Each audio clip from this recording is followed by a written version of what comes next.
Hi, folks. I'm Jamie Hiles. I'm Lydia Judy. I'm Derek. Wow. This is Green Bloody Movies, the podcast where we review horror movie each week. We go over the horror news. And Derek has so much excitement for this episode. How are you guys doing? It's a great indicator for our audience, by the way. How are you guys I'm doing feeling today? how you feeling? Doing good. How are you guys? Good. I feel good. I'm doing. All right, James How about Brown. you? I feel good. I feel good. I look good. You know, I make love good. You guys know the video, right? You know the video I'm talking about. Living in Yeah. America. I almost body slammed my 4-year-old, but hey, Oh, yeah. We all go through those days. My 2-year-old today told me he was mad at me multiple different times for, asking if he wanted to eat his pizza or asking him to, get ready for a bath and everything. And he'd say, no bath or no pizza. Asked him if he had to go potty. He said, no poo. No poot. That's what he calls it, poot. No poot. Oh my gosh. Like, all right, well. That's adorable. It's like, Daddy's got to poop, so. So, guys, we got a great show for you. It's a big one. It is the third in the, wow, now it's going to be 7-film franchise. That's wild. For so many years, it was 3 films, yeah, I looked that up. Yep. They took a big break. Yeah, from 2000 to 2011. It was 11 years. And this one was the capper of the trilogy. It was originally meant to be a trilogy. And this was the end. And I will talk about that, my experience with that here in a minute. But we're doing Wes Craven's Scream 3. But guys, before we get into that, I've got a couple of things to say. First of all, the day we're recording this episode is November 13th, which is a very special day because you know what today is, right? It is the birthday of the legendary Tom Atkins. Oh, What? my Yes. gosh. What a day. Yes. So go to the Scream Bloody Movies Facebook page. You'll see a birthday post that we made today. So happy birthday to the legend himself. Nobody could play you but you. Happy birthday. So, Timothy Atkins.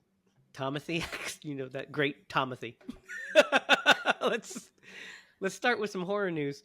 Let's start with this bit. Insidious 6 has wrapped production. So it's done. It's shot, according to director Jacob Chase. And it will be released on August 21st of next year. Now, guys, we're Very big cool. proponents of the Insidious films here. Are you excited for this one? Yeah, bring it on. Yep. Lynn Shaye's returning as Elise, so Yeah. That's can't crazy. go wrong, right? I just finally watched The Red Door. Oh, yeah, the newest one. Yeah, Mhm. we'll talk about it on the show. I don't want to give away my thoughts on it. We'll talk Yeah. about it. Yes. Talk about it off mic, what we think before we do the show. All right, and then speaking of crazy, let's start with this one next. Orphan 3 is filming right now. It's underway in what they call a crazier film in the series. I mean, this is hilarious and wild that Isabel Fuhrman is back as Esther yet again. She is in her 30s playing this orphan, playing a 9-year-old girl who's actually a 33-year-old girl. What do you guys feel about this? We don't have any plot details, but Elizabeth Fuhrman looks great as Esther as always. What do you guys think? It's crazy. That's like the most upsetting part is just that she cannot be 30. No way. There's no way she could be 30. I mean, I don't.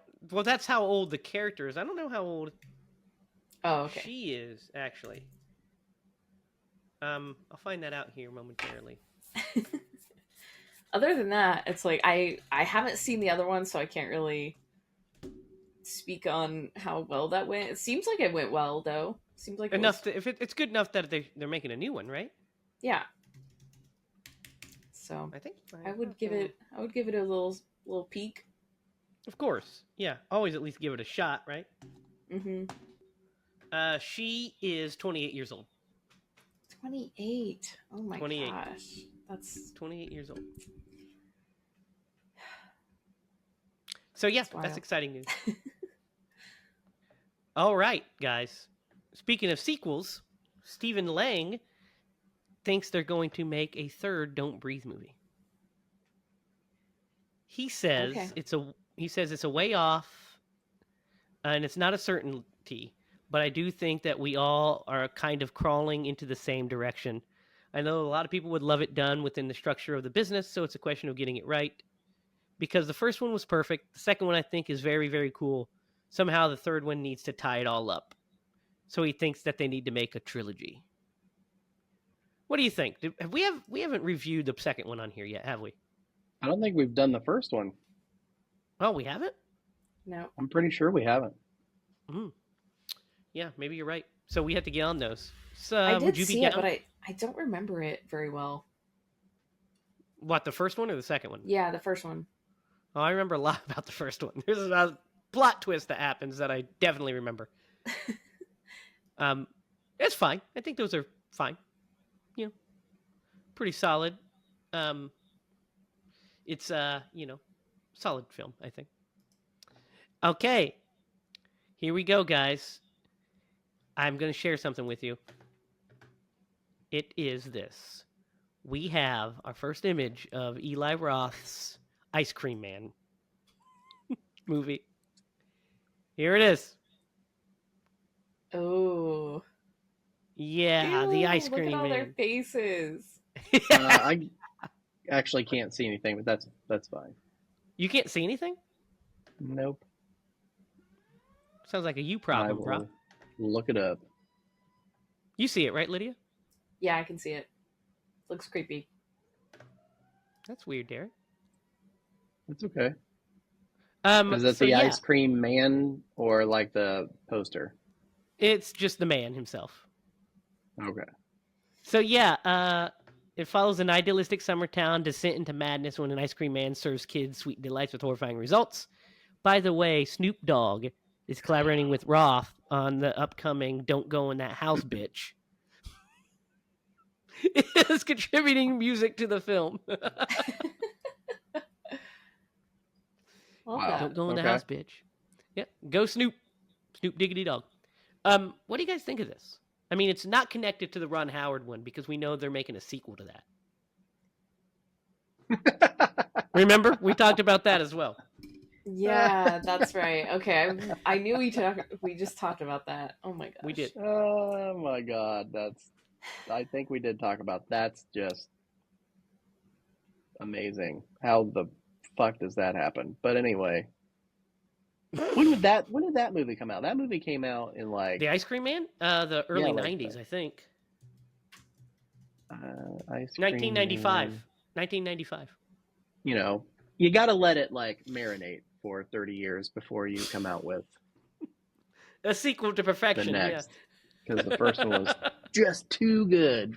Flawless. Flawless.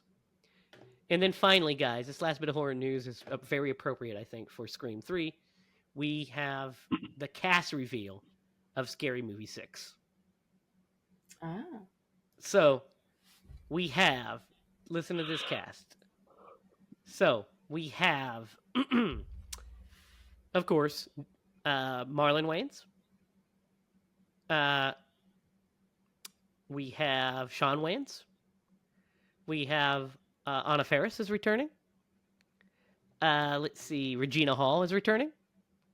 We have Dave Sheridan as Doofy is returning. John Abrahams is returning. We also have Kim Wayans joining the cast. Heidi Gardner. Sherry O'Terry is returning. And guys, Chris Elliott is also returning for Scary Movie 6.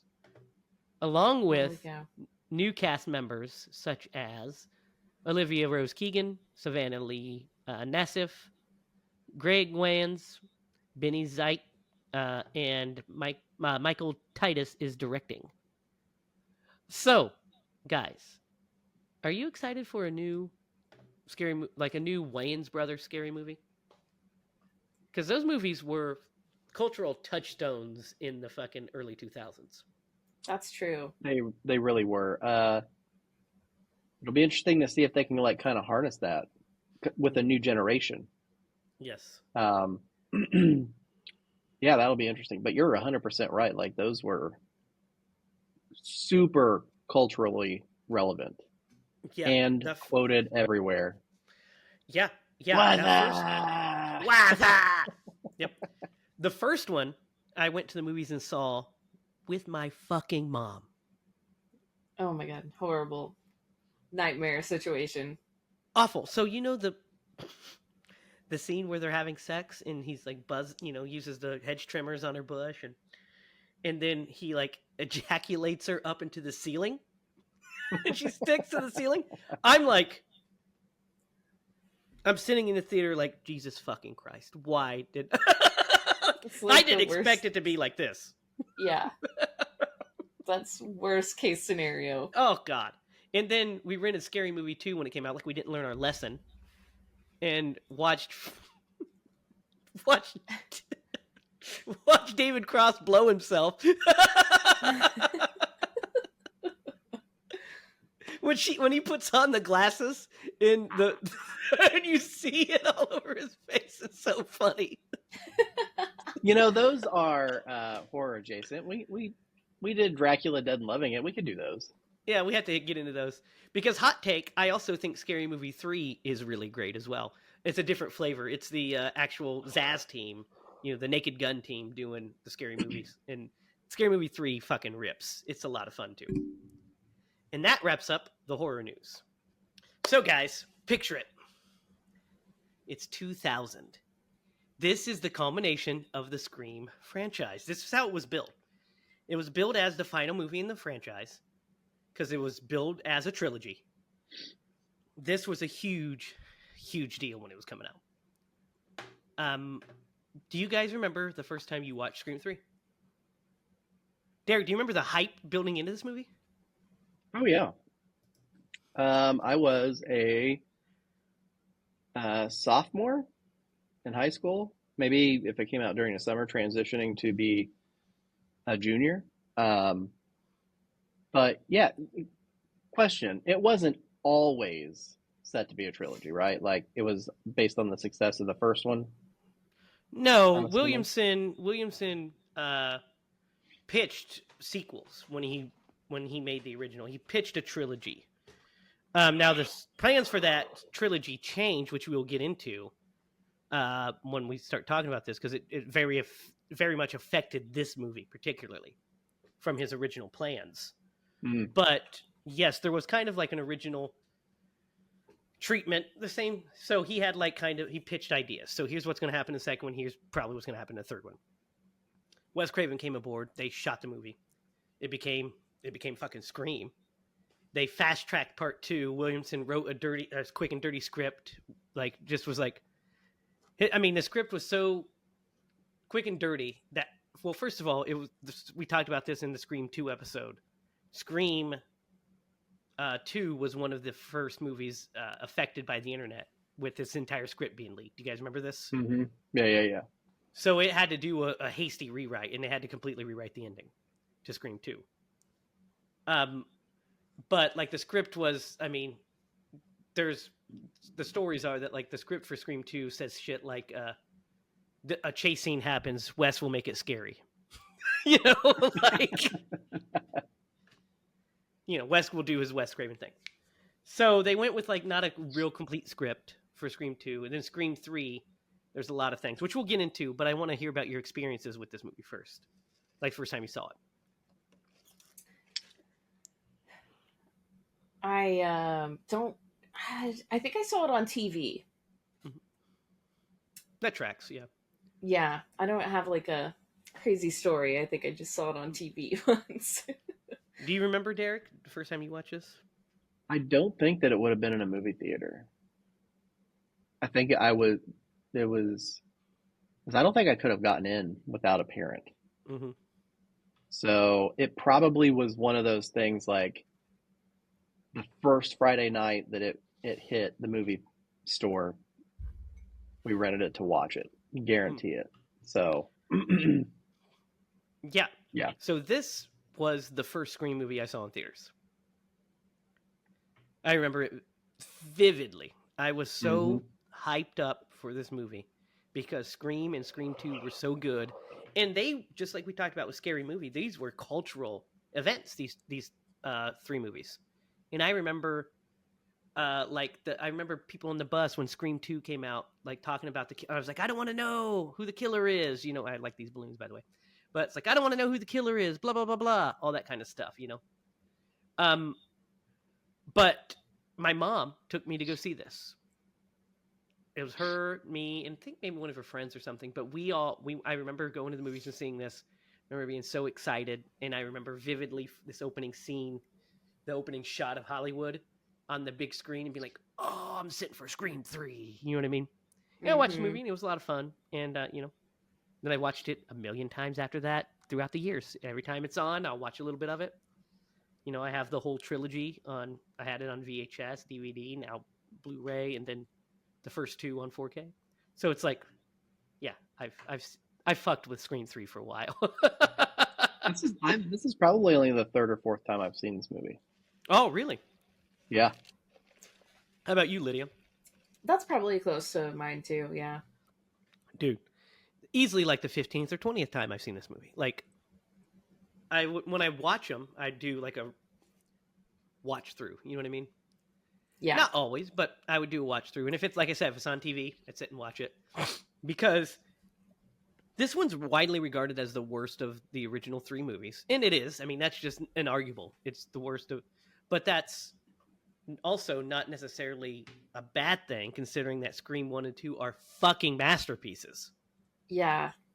Yeah, like watching this thinking, okay, I know this is the worst one of the three original, you know, and then like being like, this was a really great movie.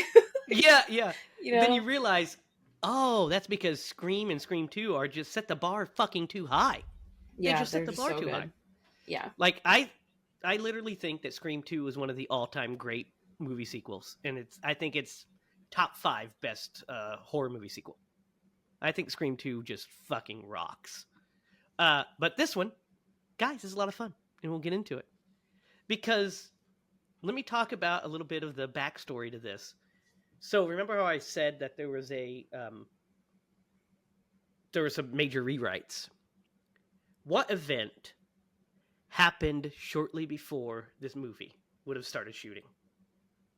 A big tragic event that rocked the nation in 1999. 1999. Oh, 1999. What was it? Columbine, yeah. I was going to say Columbine. Yeah, Columbine happened. The Columbine tragedy happened literally before they went to production on this. So the original version of this script was had to do with basically Stu Macher was alive, right? And he had so from what I remember is it had to do with he was basically making kids do things. He was like masterminding it from prison, right? They felt that it was so let's see, where is it? So it was that was kind of he wrote this whole thing where that was kind of the way it was. Like, it had really developed into that. So they had to completely rewrite this script after Columbine. They had to cut a bunch of blood. Like, they didn't, not that they shot, but they were basically conscious of, let's make this the least bloody of the three, because that, which you'll notice if you watch the movie and you think back on it now.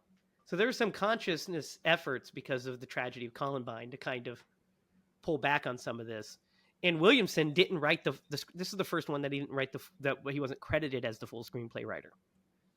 Right. Because he wrote an outline after that failed one he wrote a 20 to 30 page draft outline that involved the return of Ghostface to Woodsboro, where the Stab series exists, and that are based on the events of Scream. And then it was kind of thrown out, and Aaron Kruger took over to rewrite this, and then Wes Craven took over to rewrite that. So as they're shooting, Wes Craven's rewriting scenes. It was chaotic. It was chaotic. Which we'll also talk about. This is interesting. We'll also talk about the kind of the killers or the killer. This is the first Scream that we don't have multiple killers as well. And that was a whole fiasco as well. Writing that, because there's some red herrings in this movie that were actually not red herrings originally. We'll get that into female actress. Which one? Yes, the Sydney. The one that played Sydney. Yep. She was originally the other killer. Dang. There was a version where her and Roman were the killers. And that makes then sense. I don't know why, but they ended up cutting it out. They decided that she wasn't going to be a killer. It was just going to be Roman, because I think because it was cleaner and neater for the ending that they were going for. Yeah, and it was like obvious, maybe. Well, and they have done multiple killers at that point. They've done 2 killers each film, so it is different. In most movies, having multiple killers is the twist. In the Scream franchise, having one killer is the twist, right? Mm-hmm. Mm-hmm. So, let's start. Let's just get into this. What do you guys think of the opening of this movie? I think it kind of rocks. It does. So in the very first one, gosh, man, I literally just had his name. Drew Barrymore, at the time. Liev Schreiber. Yeah, Liev Schreiber. Cotton Weary. He was. He you only saw him on the TV as they were like moving him in prison, Mm-hmm. and then he had that small role in 2, and then so it's really great that they were able to bring him back and that he like fulfilled that through the entire series. But yeah, no, it rocks. It was good. I liked it a lot. His girlfriend did not like it. No, she did not. Did you like this opening, Lydia? Yeah, I did. It's pretty joked, suspenseful, actually. right? I joked actually when he gets killed, and I was like, "Oh, that was my favorite character." And Jake was like, "Wait, really?" I love Cotton. Here's the thing. I did really like Cotton Weary when I was a kid, especially because I really liked Liev Schreiber as an actor. So I liked that he was kind of a hero in the second one. He saves the day. We find out he's a little sleazy, but he's not a murderer. Yeah. And so on Scream 3, when it opens with him, I was like, "Oh no, he's gonna die!" Right. Yeah. Yeah. I was like, maybe he'll survive. Maybe he'll just that way he can fight back. And then he dies. Like, nope, he's dead. I think it's a good cat and mouse, and there's some really good shots in this opening scene. And I mean, we find out more of his sleaziness when he has a girlfriend at home, but that hot chick calls. He's like, "Hey, baby." Yeah. Not a very good thing to do. No. Yeah. And here's an interesting thing. So we have of course, a returning trio. Sydney, Gale, and Dewey. If you notice, Sydney's role in this movie, we know she's the lead. She's in the movie less than the other 2. Basically, the leads of this movie are Dewey and Gale, right? Mm-hmm. Yep. There's a reason for that. You know what that reason is? Scheduling conflict. Correct. She was shooting the movie Heartbreakers, I think, at the time, with Sigourney Weaver. That's why her hair is like it is, too. So she was shooting another movie, so they only had her for the amount of time they had her. So that's why the script is kind of... So we see her throughout the whole movie. She's in the whole movie. But that's why her scenes are kind of blocked the way they are. She's by herself. Arrives in the second act and has a little bit to do with Dewey and stuff, then is the whole third act. But we meet them all in very interesting places. Sid is kind of in hiding because she's, been attacked by fucking psycho killers twice. And she's kind of done with it. She wants to, help others. So she's like a trauma counselor, essentially. Gale is Gale. Gale is Gale. She is, doing her thing, and she's brought into this mystery by the police. She actually is working with the police. as a consultant because of her connection with the Woodsboro murders and Maureen Prescott. And then Dewey is living it up in Hollywood as a consultant. What do you guys think, first of all, of where our characters are in this movie and the chemistry between Dewey and Gale? Because I think it's great, right? And they are still a couple in real life at this point. Yes. Yeah, no, their relationship throughout this entire, at least the first three, is awkward because no way he's ever getting her. But also it's But the wild thing is, he does. In real life, he got her. Oh, I know. Well, I mean, yeah, but he also... It's just like... So it's not unrealistic. Yeah. It happened. But no, they've always had a good chemistry and a good, like, playful relationship in this series. So, yeah, it works. Yeah, I love Dewey in this one. Dewey is super funny in this one.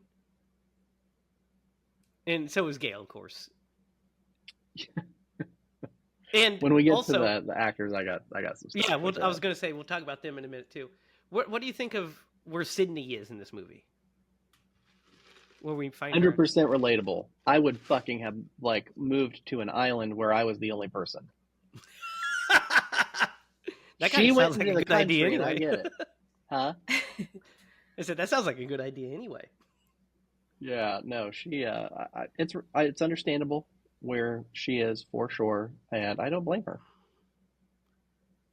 What do you think, Lydia? Yeah, I think it's set up in a way that's very intriguing.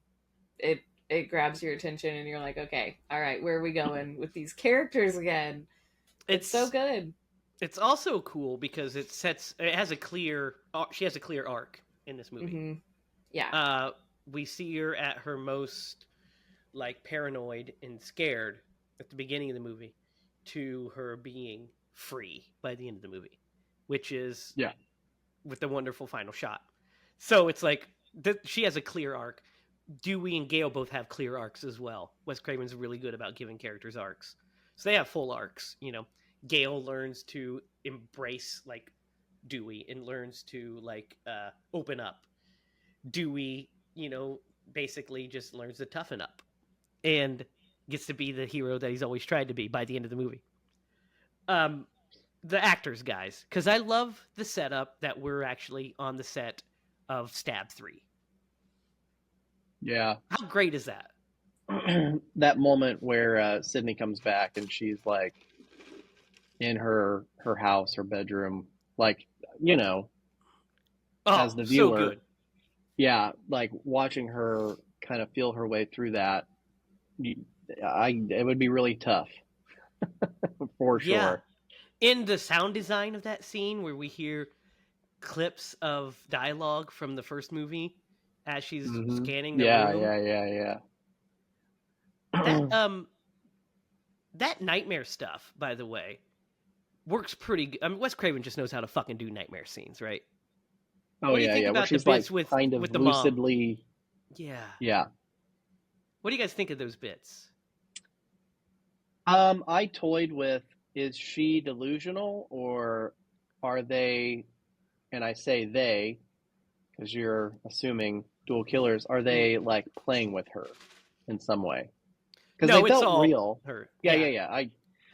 It felt real. But, you know, that was always in the back of my mind, like, is this trauma, or is this something else? Yeah, I love the way those are shot. Mm-hmm. What do you think, Lydia? Yeah, I think I went into this movie, like, with the assumption, like, this is, you know, the worst one of the three, so I was feeling safe. I'm notoriously scared of these movies, and this was, like, just one of those, like, just another like punch in the gut when you see something so traumatizing and scary like that. You're like, you lying bastards, it's still scary. Yes, I did. It was. Like, this is movie bullshit. Did scare me. Like, this is bullshit. You said this wasn't scary. Yeah, guys, let's talk about the actors. the the actors playing the actors who Dude. the stab cast. How great, right? Parker Posey as Gail Jennifer Weathers. playing Gail Weathers Yeah. is so funny, right? Yeah. Oh, it's so good. And their scenes together are really just Oh, kind of magical in and of oh yeah. themselves. And like how annoyed Gail is of this actress playing her, and Oh, like the dude. digs that they're throwing at each other. Like there's a level of like authenticity. Like you feel like this is, if these two people existed, this is exactly how they would like treat each other. Because Gail's Dude, just kind of a bee sometimes. I would have watched an entire series of just Jennifer and Gail investigating crime scenes because they're Yeah. so funny and good together. Yeah. When she's like, my Gail would do this. I like when she says, when they run into Carrie Fisher, who's like, yeah, I know what you, Princess Leia, who got the job, the one that slept with George Lucas. Yeah. She actually did an uncredited dialogue polish on this movie, by the way. Because Carrie Really? Fisher was a notorious script doctor. Yeah, she was script doctor, a very famous one. And so Wes let her do a pass of the dialogue. So when she says, when she pops the, would you do it for the president? She puts down the 50, but she goes, $50. What are you, a reporter for Woodsboro High? That always makes me laugh. And she's like, stage name. Oh yeah, I don't want to hear it, Judy Jurgenstern.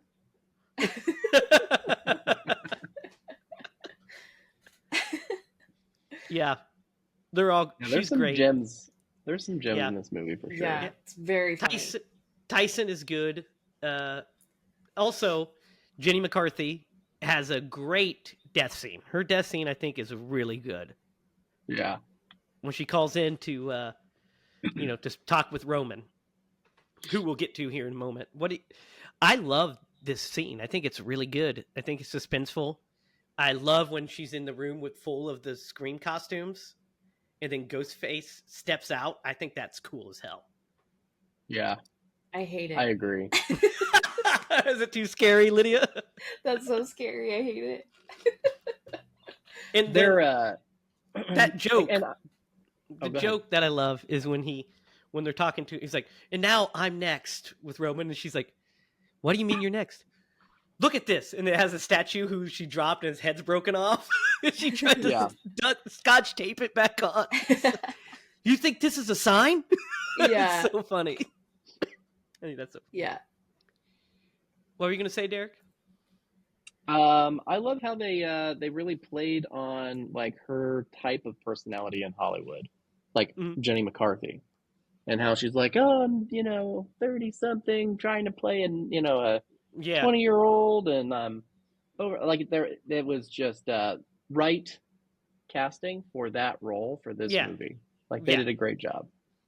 Oh yeah, it's great. And they were then like, who do we see in this role? I mean, Sarah Darling. Yeah, Sarah Darling. Oh, Jenny McCarthy would be perfect.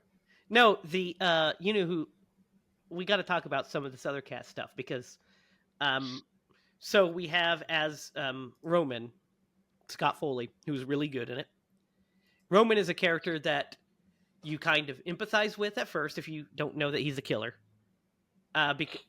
So here's the thing. I empathized with Roman when I was a kid because I pictured myself as a horror movie director. So I fancied myself a future horror film director. So I was like, oh, could you imagine how terrible that would be for your movie to be shut down because people are actually dying? And then and he's like, before I turn 30. And you're like, oh, God, how dare he? Can you imagine? But so he's good. And then our new cast, we also have Patrick Dempsey as Mark Kincaid, who is another red herring as well. They lean into him a couple different times. A little. They lean into him a couple times to be a red herring. They want us to think, but we also just don't. Yeah. But there's a couple times that they want us to. Like one of the best bits of Misdirection is when he asks to use Dewey's phone, and he steps away to make a call, and then when Sid gets the call from the killer, and she says, "Who's used your phone?" And he said, "Well, Jennifer's used it, and you is a great. I love that because I'm like, he did walk away with it. It puts just a little bit of a seed of doubt. Mm-hmm. Could he possibly be? I love that shit. That's good stuff. Yeah. Also, Lance Jake... Hendricks is in this, guys. Oh yeah, for sure. Jake thought it was him though the whole time. He thought it was him. He thought it was him the whole time. Yeah. The since you're kind of a semi-historian on this stuff, was there any part of the script where Lance's character was Roman's dad? I don't think so.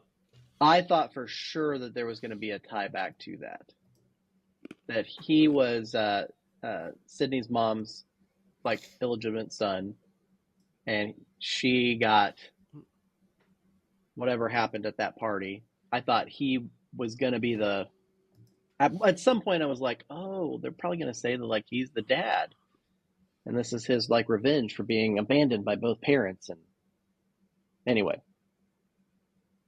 yeah, no, I don't think so. I don't know. I mean, that possibly could have been a route they might have thought about taking. But did anybody else like connect that dot? I didn't, but I could see how that kind of makes sense. That kind of would make sense. I didn't dig deep enough into that. Yeah, to connect those. But that does make sense because that's kind of the one thing about this movie is like she had another kid that nobody knew about. You know what I mean? Yeah. Like how? I guess he was put in adoption or something. Like he didn't actually grow up with her. Yeah, so that's the thing. Like, so she had to have put him up for adoption, and then who knows how he ended up, what that looked like, because he said he didn't know who she was, and he went looking for her. Yeah. So, and by the time he found her, she was, she was no longer Rena Reynolds. She was, Maureen Prescott. He found out he had a little sister, and he's ready to just open up for a new family, and she's like, well, that Rena Reynolds is dead. I've moved on, which we'll get to here shortly about the whole motive and what we think about all that and that whole revelation. But first, I want to talk about one of my favorite scenes in the movie, which is the scene at the pool house at Jennifer's house, because I think this scene is pretty great. First of all, Patrick Warburton as the bodyguard is such a fucking douchebag. He's so funny. He always calls him Dewdrop. He's like, Dewdrop, listen, man. Dewdrop. He's like, listen, Dewdrop. I'm like a bodyguard to some of the most famous people in the world. I would have said, I survived 2 fucking stabbings. Yeah. And was a legit police officer, you dick. Yeah, you dickbag. But, when he says that thing about his sister, when he thinks he's talking to Dewey, you're like, oh, what a piece of fucking shit, well, that makes me angry. And I like that the movie is kind of wanting to make us believe that maybe it's Dewey, and we 100%, not for a nanosecond, believe it is. Yeah. Mm-hmm. We're like, there is no world. They always do that. Yeah, there's no world where Dewey would be the killer. There's just no world. Yeah, that would suck. Exist. It would suck. Yeah, if it doesn't he was. exist. That's total character assassination. He's our safety. Like he's our safety net. He's our true. He and Sydney are the true, like, just pure heroes. They're not bad people, and neither is Gail. Gail's a little bitchy, but she's a good person at heart. Yeah. But dude, yeah, but the scene where they're the fax machine and he's getting sent new script pages is fucking great, I think. Yeah, agreed. And then, like, the explosion. Yep. What do you guys think of this bit? It's terrible. It's just terrible. That guy just had to go back in there for that. Oh my gosh. So he had to know. I would definitely have been with Dewey. I've been like, yep, wherever this guy doesn't want us or wants us is where I'm going. You know what I mean? Like, yeah, going the opposite. Yeah. Yeah. Yeah. I love it, dude. I like this scene a lot. I think it's really good. It's very Wes Craven. That's what I love about it so much. Whoever smells the gas, and you see the page. I'm like, oh, that's so good. And I love the Hollywood insiderness of it, where there's constant rewrites, so you're getting faxed over new pages. That shit just hits for me. So I'm like, oh, this is good stuff. And then we have the misdirect of this was the other red herring, where we, the fake Sydney, Emily Mortimer's character, shows up, and we're like, where were you? Where were you? Oh, I got separated, and it's like, from who? That whole bit. Yeah. And then they're like, why did she come from over there? Yeah. So she said she fell that way, which she could have. But it's like, and so that's the problem. Is like it just sets up so much, stuff. So we get the final act at Milton House. Oh, by the way, I've got to point out, I don't know if you guys saw it, when the studio execs are all sitting around, when Milton's talking with Roman and they're talking about, maybe shutting down the picture. You guys saw Roger Corman, right? Roger Corman plays the studio exec. The legend, Roger Corman. I was like, I remember being a kid and being like, that's Roger Corman. Because I was a fucking horror nerd, so I knew who that was. That's I was the king of B-movies. I was looking at everybody looking for people like that to stand out, and like obviously the one with Jay and Silent Bob. Yep. Yeah, and I was like, oh, I bet there's somebody in this, and then I like, oh well, it's them. Yeah, that's who it is. Like I was looking for someone so subtle, and then it just like slapped me in the face. Called him that Connie Chung shit, or the Connie Chung chick, and then she like flips him off. Yeah. Oh man. What do you guys think of this third act at Milton's? The whole the way this whole thing plays out, the whole into the second act, into the third act. I want to live in his house. Yeah. That house looks amazing. Yes. Some perverted stuff, so maybe I would make some subtle changes, like, maybe not have the see-through or the mirrors that are two-way mirror. Yeah. There you go. Two-way mirrors, because that's fucking creepy. But that basement's pretty cool, though. Yeah, it's fucking legit. The screening room? Yeah. Freaking all the props everywhere. Yeah, badass, dude. I want all those props. Fuck yeah. So, there's a couple things I want to hit on with this. First of all, the Roman's fake death. So, that's one of the problems I have with the movie, is that was done purely for the audience's sake. Mm-hmm. I mean, I guess it's so that throws everybody off that Roman, so they're not looking for Roman anymore, and they won't suspect him as the killer, I suppose. So that's fine. But it's like, meh, I get it. They did it in Scream 1 with Billy, so I suppose, yeah, sure. That's fine. But one of the things I want to touch on is that scene with Gail in the basement. So first of all, the whole Jennifer Jolie bit, where Jennifer is chased through the house, and with the two-way mirror is really good, and it sucks when Jennifer dies because she's so great. Which she kind of maybe could live. We don't rarely see her die, but that's a good bit. And I also like there's the scene where Tyson's running from Ghostface, and he pops around the corner and he goes, "Oh, you motherfucker!" That bit always makes me laugh. Dude, that's so goofy. It's so goofy and funny. But the basement scene with Gail and the Ghostface in the basement is actually pretty suspenseful. Where he's like out of it and she's trying, and he's like swinging. That I love that scene. And when Dewey pops the door open and that knife is thrown at him, I remember being in the theater. He throws the knife and I was like, no, not Dewey.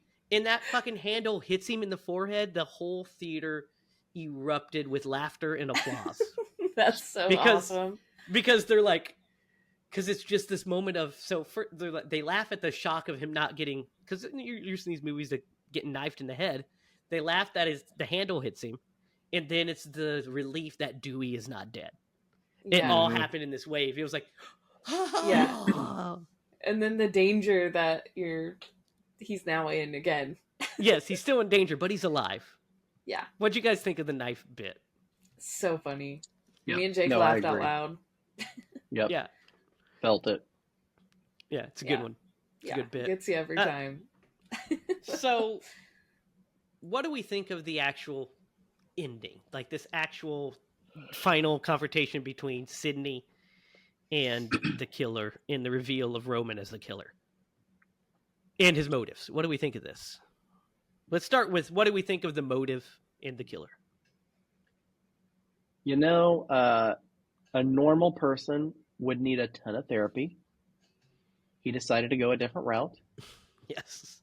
I don't know that I would have tried to take it out on my sister who did nothing wrong, but at the same time, I'm not in his position. Yeah, that twist was interesting. Like the first Yeah. time you saw it, even if you suspected him, you didn't know that that was what the backstory was or the motive, and so you're just like, interesting choice. Yeah. But the actual ending itself, like, fucking rocked, man. Oh, Them yeah. two Yeah. battling it out, and We'll talk about the battle here in a minute. First, I wanted to get your thoughts on the twist. What do you think of the twist, Lydia? I think it's fine. There is something about it that's not as relatable. Like you were saying, it's like, well, why would you take it out on this kid that's your sister? Like, why wouldn't you just like try to reach out to her after all this time and just be like, hey, I'm your brother? Like, I guess that doesn't seem so hard. Yeah, I guess because he's a psychopath, obviously. Yeah. But yeah, I am of two. I'm hot and cold on this on the twist reveal, because Mhm. on one hand, I very much don't like it. I'm like, it's kind of um passe. You know what I mean? It's kind of, oh, long lost sister, very Halloween 2-ish. Just kind of, very Return of the Jedi, right? Like that's what you always do with these third films in a trilogy, is it's a long lost relative or something. And then it also retcons Scream 1 because it retcons Billy and Stu just doing it for their own amusement because Right. of Maureen, and then making Roman be the director of those two's. And they he sets them on the path, and so they don't erase Billy and Stu's contributions, Yeah. but they make him the mastermind for it. I kind of don't love it, but it's meh. It's fine. I can live with it. It's not my Do you favorite. think if he was like a scarier actor or like a more intense actor, like he kind of No. plays like a silly like character the whole time? I don't think that's the problem. I think the problem for me is just the idea of it being her long lost brother. Yeah. But it needed to be personal, because that's how you tie up a trilogy. Randy, who makes his appearance in this one on the videotape, which is a really fun scene, explains that it's more personal. All the bets are off. Blah blah blah. So new character backstory. So they're playing by the rules of a trilogy, which you have to. I mean, that's what these movies do. So they're playing by the rules of the trilogy and subverting those expectations. So that's fine. But yeah, I never loved that, and I don't love Roman as a killer. I don't think he's very strong personality-wise.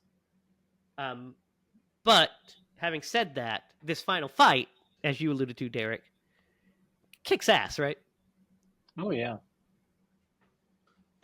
it does, and she underestimates his invulnerability, which Randy warned her about, and Dewey definitely took to heart. Yes. But yeah, they're back and forth, like her stalking him and stabbing him with that. Was it a knife or an ice pick? Ice pick. Two. Yeah, ice Man, pick. I would have went for the jugular. Fuck that No, shoulder shit. Well, she just went for the first thing she found, I guess. Nah, I ain't, man. I don't miss. Okay. What do you think of this fight, Lydia? I like it. I think it's fun. I think it's scary. Yeah. There's something about the cinematography of it that. Oh yeah, it's great. It's very nice to watch. Yeah, absolutely. I agree. It's shot by Peter Dimming. All the screams were, and yeah, he does a wonderful job here. It just looks great.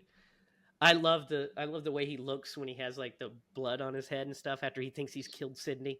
And he's kind of trying to figure out a way out because Dewey and Gale are busting through the door and they're like, we're gonna, if you hurt her, I'll fucking kill you and stuff. And he's like thinking that he survived and he looks down and sees she's gone. I love that shot so much because then it's just like, oh shit. And then she fucks him up pretty good. Yeah. And I love the fact that she's holding his hands while she thinks he's dying. That bit's really good. Like kind of like just, siblings kind of sharing that moment. Mm-hmm. And then, of course, the final scare and Dewey shooting him fucking 45 times. And they're like, the head, Dewey! It's a great bit. So what do you think of the actual final shot, the actual ending, where we leave our characters? Because Dewey and Gale are married or engaged. Sydney is no longer afraid. She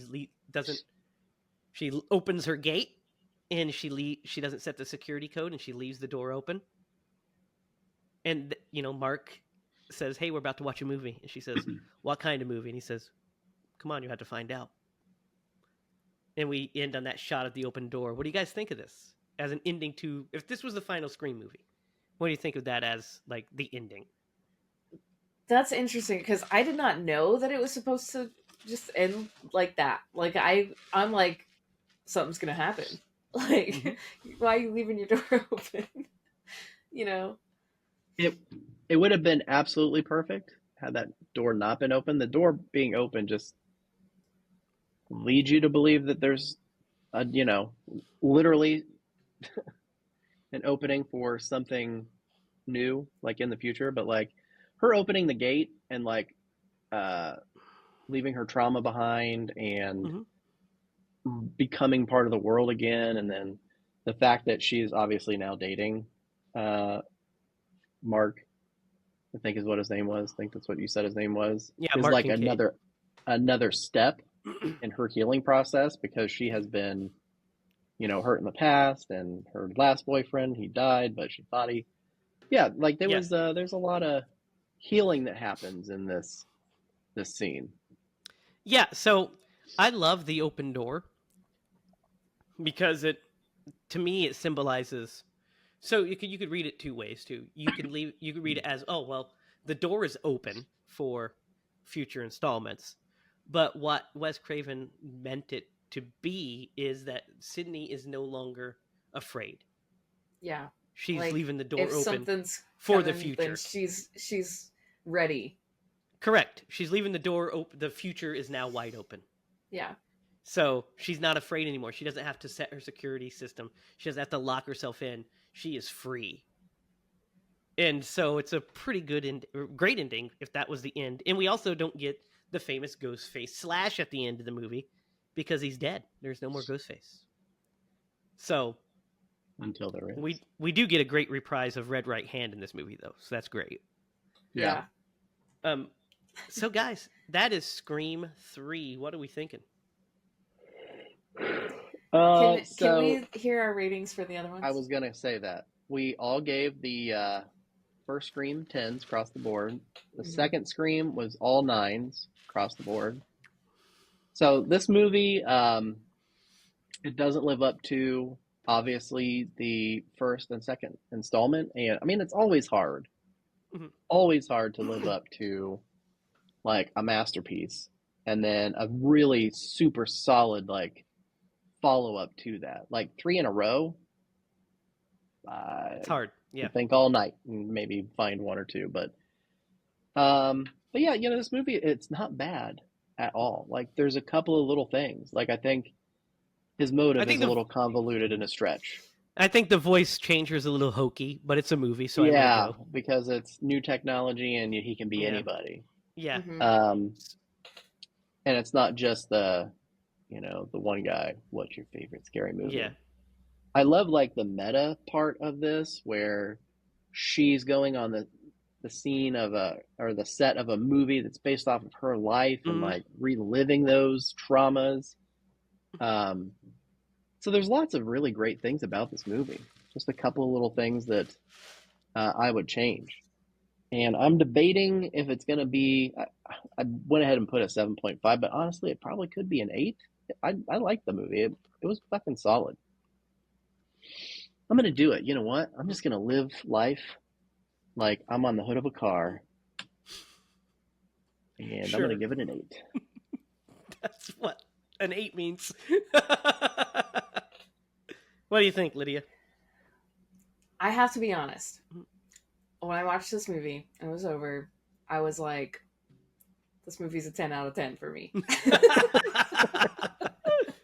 Like, it just is. I was thoroughly entertained. I wasn't being nitpicky. I was scared. I laughed. Yeah. This is a good movie. Yeah. Like, I feel like I should give it a 9 because I'm like, I can't remember why we gave Scream 2 a 9. I think we just didn't want to give it a 10. Yeah, I think we were afraid at that point in our careers to give it 2 10s in a row. Yeah, because the first one, I mean, is obviously a 10. Yeah, correct. Lydia, get on the hood of that car. Yep. Give it a 9. All right, I'm going to give it a 9. All right, I'm going to give it also an 8. I was about at a 7.52, but Derek, you talked me into an 8 as well. Yeah, guys, it's not the best Scream movie, but it's not like a 6 or any shit like that. I think it's a lot of fun. It has its problems. You can nitpick it. It's got some goofiness. It's kind of like an elongated Scooby-Doo episode. I've heard all the criticisms. Yes, there's some Scooby-Doo whodunits in its DNA. But you know what? If you're wanting a fun horror movie, this shit's it. This shit slaps. It has great performances, great direction, great cinematography, an excellent score. Yeah. The characters are a lot of fun. It's never boring. This movie's never boring. No. So the Scream movies slap, guys, is what we're saying, and we're fans. Yes. Yeah. Yes. I would dare to say so scared. that Parker Posey is probably my fourth favorite character of this franchise. She's great. Yeah, and Jennifer she was playing somebody else. Very hilarious. She's hilarious. So funny. She's so funny in this. She's like, Gail Weathers would find a way. Is she freaking? They both tell her to shut up at the same time. Yeah, shut up. It's so funny. Yeah. She's like, well, who dies next? I die in stab 3? Yeah. She's like, you do. Like that, the whole like voice she does. Then she's like, wait, I'm the killer in stab 3. I'm the killer in stab 3. It's so good. So stupid. I love it. So that is Scream 3. We really dig it. We think it's just a notch below the other two. If you don't like it, that's fine. It's not your cup of tea. That's great. But for us, we don't see the hubbub. We think it fucking rips. Right? Now, guys, it's time for our favorite part of the program, a special birthday edition of Ackenization of this movie. Who would the great Tom Atkins play in Scream 3? Mark Kincaid. Yes. Yes! That is a great choice. I like Patrick Dempsey, but fucking Sydney would be all over him. Yep. And who could blame her? Right? Yeah. Yeah, I like that Maybe he is attractive. Maybe he is attractive. Yeah, 100%. I agree with that. Great pick, Derek. Great pick. Now, guys, here comes the fun. Because next week is our Thanksgiving episode. And for Thanksgiving, we are going to watch the classic. Well, not classic, but the 1981 slasher Thanksgiving film, Home Sweet Home. And it is Alabama? No, not Sweet Home Alabama. Home Sweet Home. It is available. It looks like it's available on Internet Archive. It's available on Daily Motion. It's available on YouTube. So that's where you can find this. It doesn't look like it has an official place that it's streaming. But it is a 1981 horror film about an escaped mental patient that steals a station wagon and makes his way to Bradley's Thanksgiving celebration, where he plans to make them all a little less thankful. So that's what we're watching, guys. Home Sweet Home. I've never seen this movie. Never really heard of it. Have either of you guys? Nope. Good. It's going to be a first watch. And it sounds like this might be a true turkey on Turkey Day because it's sitting at a solid 3.5 out of 10 on IMDb. So let's get our turkey for Turkey Day. So next week, we'll watch that. And thanks for watching. Tell us your thoughts on Scream 3. Are we out of our minds by loving this as much as we do? Let us know. Let us know what movies you want us to do in the future. You can follow us online at HiLaProductions.com, where we update the news and have a brand new Scream Bloody Movies episode attached to the website every week, of course, as well. You can follow us on Facebook at HiLa Productions. We are currently in pre-production on our first feature film called Secret Admirer, and we will be making an announcement soon regarding the next short that we are about to shoot and feed to your eyeballs before we get that feature underway. So stay tuned on all of our socials and our websites in this channel for updates on that. So until next week, when we are going to be gobbling up our turkey and watching one with Home Sweet Home. For Derek Lemaster and Lydia Judy, I'm Jamie Hiles. And remember, if you're going to scream bloody movies.